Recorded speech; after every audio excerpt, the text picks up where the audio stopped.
Hey there. I'm so happy to have you guys with me today for 10 hours with Dana to celebrate 10-year, not only just Breast Cancer Awareness Month, but really the onset and thought of ideas of AnaOno.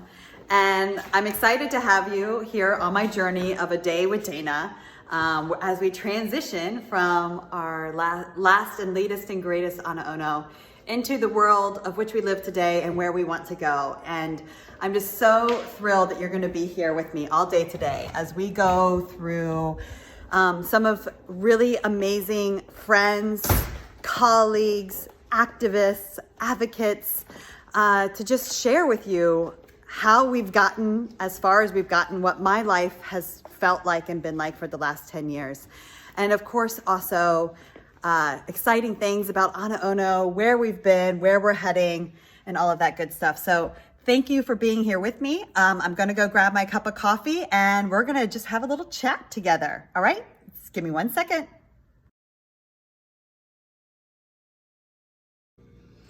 All right, so happy Wednesday morning. It's also September 30th, day before October 1st. And this is my 10th Breast Cancer Awareness Month. You'll hear me probably say this more than once today, but this is really, truly an honor to be here, to get to say that this is my 10th October since my diagnosis. For those of you that don't know much about my story, I was diagnosed in 2010 at the age of 27, day before my 28th birthday and 2 months before my planned wedding. And I had found a lump just completely on accident while I was in the shower. And my wrist had rubbed up against like the inner part of my tissue on my armpit. And I just felt something that I said, oh, you know, like that didn't seem like that was there before. And my best friend and my sister had both found lumps in their breasts prior to that and had told me how they had gone to the oncologist and wanted to get their breasts checked. And they were told that they had dense breast tissue, like most young women do.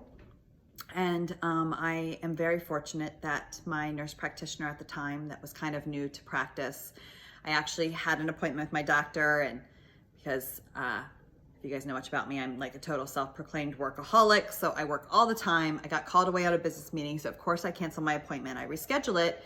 And the receptionist at the time had told me, she said, well, are you okay if you see the nurse practitioner because your doctor's not available? I was like, yeah, okay, whatever, big deal. I have a lump in my breast. Why is that going to be of any concern? And one thing led to the other. And I really, truly believe that this nurse practitioner saved my life. She was only probably a few years older than me. And in reality, she had said, listen, if this was a lump in my breast, I would just want to know one way or the other if it's something or if it's nothing. And I said, okay, like, cool. Like, I get that. I appreciate you saying that. I appreciate you being cautious. Like, let's go for the next test. Well, my next test led to the next test that led to the next test that left me with a phone call when I was out shopping for my honeymoon with my mother and soon-to-be mother-in-law with the dreaded voicemail, Dana, you have to call me back. And of course I missed the call. You could be like, I was like staring at my phone all day long expecting this phone call. And of course I miss it, but it was good. It gave me a second to sit down, collect my thoughts. And when I heard that, it was just cancer, aggressive, infiltrated, evasive. I mean, a moment in time in my life that I have lived with every day for the last 10 years. I say that because, again, this is an honor to get to live with that feeling. But in reality, it's been a heavy weight and it's been a long time that I have felt these feelings and have experienced this community and obviously doing what I do with AnaOno and how I've felt for the last 10 years. That all being said, my cancer diagnosis has also brought me friends that I would have never ever had in my entire life that have straight up seriously changed my life, means so much to me, means so much to who I am today, what I do today, how I've shaped AnaOno, all of that. And I And I'm grateful to have had those opportunities because sadly, I know that not everybody does. Okay then, so what about 10 years, right? I mean, so many things happen in 10 years. I started AnaOno after I experienced my own challenges after my breast reconstructive surgery. I had a bilateral mastectomy with implant reconstruction, and there just weren't any bras that fit. I didn't feel beautiful. I didn't feel sexy. I was sent to the mastectomy store, given an arm full of like beige mastectomy bras, and I just simply asked, like, is something available in black? And this poor, lovely lady said, no, honey, not for you, not anymore. And I just couldn't believe that this was going to be my life. I couldn't believe that everything that I had been through after I had fought cancer for so many months at that point in time, that I was just being thrust into this world that was built for a much, much, much older woman. And listen, now that I've gotten 10 years and I'm starting to feel like that older woman, it's still not a world that they want to live in. So screw it. Like, everybody should feel beautiful and sexy and proud and empowered. Like, cancer shouldn't take that away from you. And for me, that was a huge catalyst to not just what I thought was going to change my life. I thought I was going to go home every night after work and sew bras at my machine. And like, Etsy just launched and I was going to sell them on Etsy, and it was going to be this great thing. I was going to help other breast cancer patients and survivors.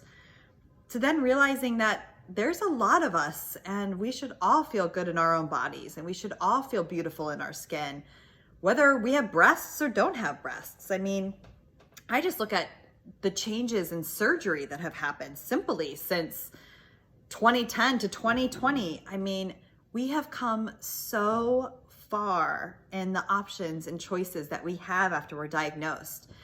It's important that we empower each other in those decision making, that we don't be negative because somebody's made one choice or another choice. I hate seeing that in the community. I hate seeing people put other people down because of what they've decided to do with their bodies. And we've all been through a lot. Our lives have changed because of a cancer diagnosis. We should be able to feel comfortable living that life after that diagnosis, however we deem fit and however we think it's beautiful and whatever makes us strong and empowered. I really truly believed in the very beginning to make sure that all of those options and choices were talked about, that they were paid attention to, that no matter what your choice was, flat, unilateral, implants, small flap surgery, big implants, that you really did have something beautiful to hang your hat on if you wanted to. And if you didn't, you don't have to, right? I think that that's another thing. Like, maybe you don't want to wear a bra. Maybe you don't, find intimacy or sexuality in beautiful intimates. I think that's totally fine. Actually, before cancer, I didn't at all. I was like my worst customer. I like never wore a bra. I didn't want a bra. No matching bras and panties, like all TMI. But like, I actually never cared about a bra until I lost my breasts and I wasn't allowed to have one. I think that was really, truly my catalyst in getting through all of this, was that I had something that I didn't even know I wanted, but it was taken away from me because of my cancer diagnosis. And I set out to change that. And so here we are. You'll be with me throughout the day. Tune in when you can. We're going to keep some things short and sweet. Some things will be fun. I have a huge announcement at the end. So if you tune in at the end, you'll be able to hear our big kickoff for October 1st. But I do want to talk about October because I have gone through multitudes of emotions. From doing my first Strides Against Breast Cancer walk, raising nearly $25,000 from my friends and family for the organization.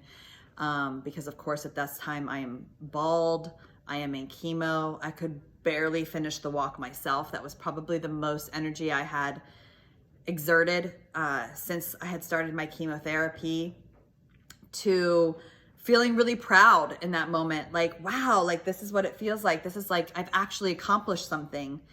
to then getting more exposure of what the breast cancer community and audience really was. That a lot of it was fluffy pink ribbons, but not a lot of action.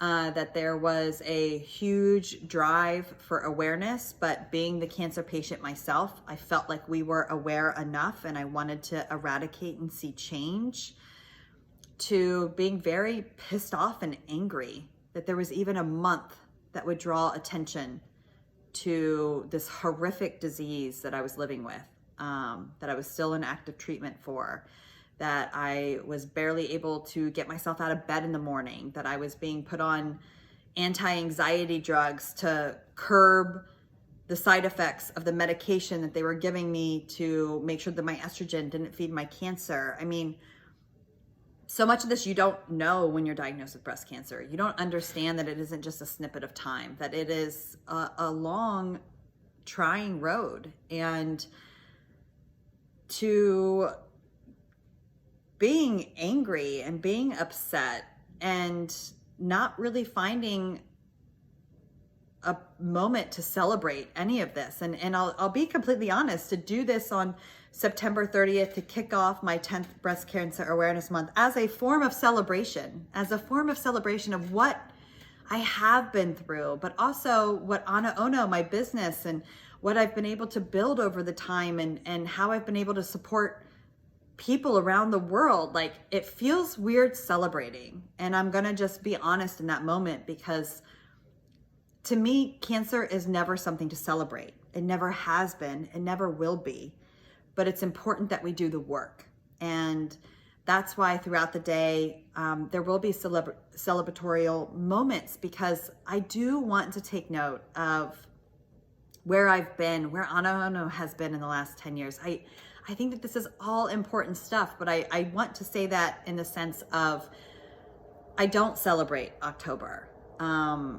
It's not something that I feel is a moment to celebrate. I think it's an important part to take note and understand that we have a lot of work to do here, to make sure that those that are afflicted by breast cancer, men and women, young and old, black, white, brown, yellow, we have a lot of work to do, people. Like, we are not safe. This is not ended. Cancer can come back, it can metastasize. People are diagnosed at very late stages without even going into the whole COVID line of it. We have to do a lot of work to keep those that get affected here longer with their loved ones. And I just say that because when you see the pink products scattering the shelves of the supermarket, think about why you're buying them and who you're buying them for and where that money is going. Because 9 times out of 10, sadly and unfortunately, it doesn't go anywhere. And that is a really tough pill to swallow. I don't have anything with breast cancer ribbons on me today or tomorrow or any day. Sadly and unfortunately, sometimes it's overused and misused, actually, is what I should say. Not even overused. It's never overused, but it's definitely misused. And just be aware of that, because I think when we don't support organizations that are supporting the patient education, information, or research, you're really just funding more pink ribbons. And I think that we're in a space where people are educated. And sadly, it's 1 in 8 women that are diagnosed. So most people know somebody. That's really the reality. But all of that being said, I'm thrilled to have you guys here with me today. I think it's going to be an awesome day to learn, educate, inform. I would love to get your messages throughout the day. Please, you guys, keep me going. This is hard. I have risked a lot in my life, my friendships, my relationships, a lot, my career, to do this, because it's truly my passion and I believe in it so wholeheartedly. Just not AnaOno, but my advocacy and my activism within the space to really help do my part to make it a better world for all of us affected by breast cancer. So I appreciate you having your cup of coffee with me this morning. Throughout the day, if you have any questions, comments, please send them to me, drop them below, or send us a message. I'd love to address them throughout the day. And make sure you tune in. I'll be speaking with Jean Sachs, the president of Living Beyond Breast Cancer. I have some incredible fellow advocates joining me on Instagram Live. I'm speaking to my dear, dear friend, Beth Fairchild, former president of Medivivor, director of #Cancerland, rehashing some of our beautiful moments of life in this era of breast cancer and New York Fashion Week. And at the end, like I said, we have a big surprise and a huge announcement. So really, truly, for those that have supported me, loved me, and encouraged me, you mean the world to me. I cannot keep doing this without those words of encouragement and without the support that you all have given, both to me personally, but also to AnaOno. So here's to you on a Wednesday. Have a beautiful day. I'll finish drinking my cup of coffee and get ready for our next lineup here. So tune in, take care, stay safe. Just remember, with AnaOno, you're never alone. See you soon.